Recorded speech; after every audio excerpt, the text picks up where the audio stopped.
How to install ZRAM in Linux Mint, Ubuntu, Debian, or even Linux Mint Debian Edition. Open your terminal, type in sudo apt-get install ZRAM tools. Enter and put in your password. Now you need to edit the config of it. Sudo nano /etc/default/ZRAM swap. And comment algo equals LZ4 and percent equals 50. The default is good enough for me. So save that, Ctrl X, Y, enter. Now we need to configure the system swap to take full advantage of ZRAM. Sudo nano /etc/sysctl.conf.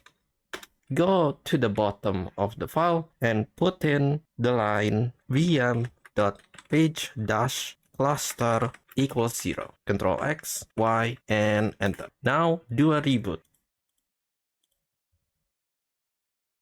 To check the status of the ZRAM, you can do sudo systemctl status ZRAM swap.service. Enter. The status for ZRAM service is active. That means ZRAM is running correctly. For the ZRAM information, you can do ZRAM ctl and it'll give you the ZRAM information. To show the information on swap, you can do swap on. That's it on this tutorial on how to install ZRAM on your computer. That's it from me for now. Thank you for watching and goodbye. Raven out.